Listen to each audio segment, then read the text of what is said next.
It's Black History Month. Hello, my name's Odessa Esco, and welcome to part 20 of my Black History Month series.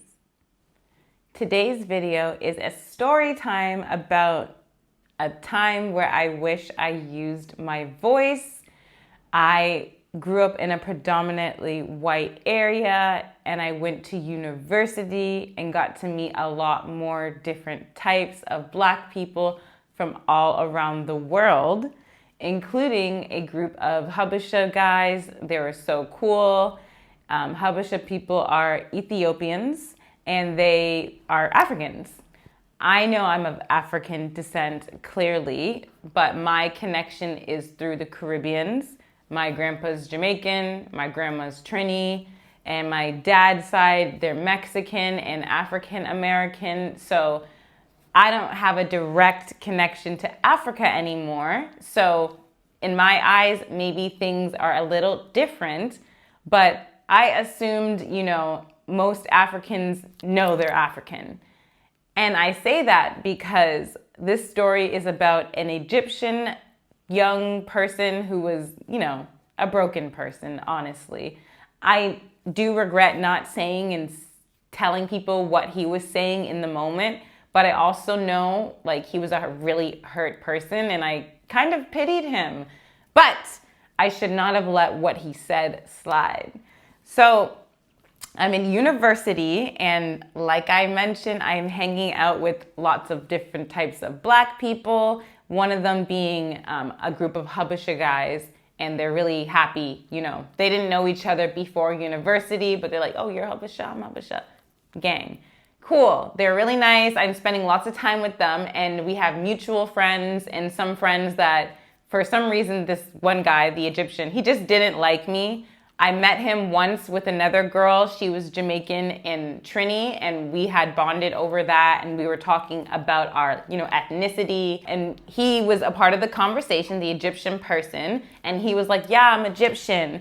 And mind you, this person is darker skinned than me. So I'm like, oh my gosh, you're African. I love that. Yes, like a Black Egyptian. Get it? That was the wrong thing to say. Yeah.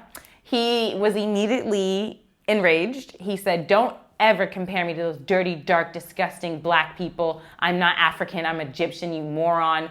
Just all kind of craziness came out of this person's mouth.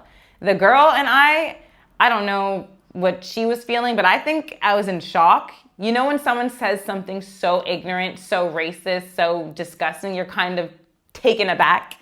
Especially because he's a dark-skinned Egyptian. He's literally African and darker than me, telling me I'm a moron for one, calling him African, and two, comparing him to Black, to just disgusting, nasty people, those dirty savages. I'm so sorry. So I just let that be. I couldn't understand what other people saw in him. I'm not this person's friend. I think he was dealing with some gender expression. Honestly, I feel like he definitely was a queer person, but not able to or not wanting to, be his true self. I say that because I knew another person in a similar situation and they were honest with me about their sexuality and they have similar traits. Maybe he's just a really mean person, but I do think just how he treated me specifically and how he hated how the men in our friend group were treating me.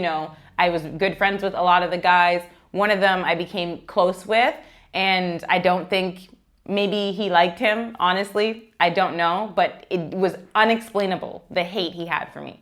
So I'm sitting down at a cafeteria now with one of my Habesha friends, and this boy is literally in love with me.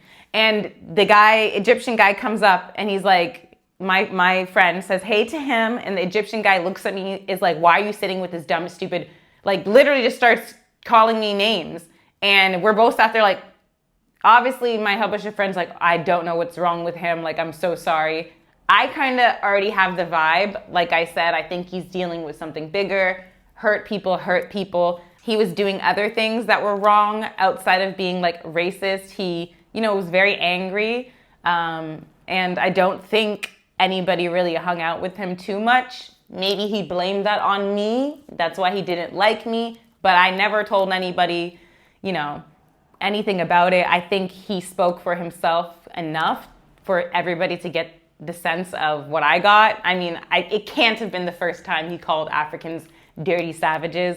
The way he said it, it was not his first time. It was clearly taught to him, and just very, very sad. And I think just because he was a black person, I felt, awkward. That was the first time I really dealt with like racism from a black person. I seen, the Boondocks, I know Uncle Ruckus, but in real life, experiencing so much hate from somebody who's darker than you and literally African, it was so confusing. All right, that was my story time. Let me know of a negative experience that you had, racial or not racial, just a time where you wish you used your voice. Again, I was much younger. I think I understood this person was hurt, but I still do regret like reading him to filth. Like, I can't believe, I was just like stunned. I could not believe the things he said. And I wish that I was who I am now, because I would have corrected the F out of him. Wherever he is, I hope he's living his true, authentic life in a way that lets him spread joy rather than hate and self-hatred, because I really think at the end of the day, it was self-hatred. And yeah, that's something I always feel really sensitive about with black people and brown people and, people of the majority of the world, non-white people. They are the minority. I just feel like it's so easy to hate yourself. The world is set up for you to hate yourself. It honestly demands you to think less of you. For the systems at large to keep working, you have to not think and not understand how great and amazing you are. And yeah, even at that time, I realized that's what he was struggling with. And yeah. All right, leave some comments in the chat down below, and I'll see you in my next video. Like, comment, and subscribe for more, and stay cute. Bye.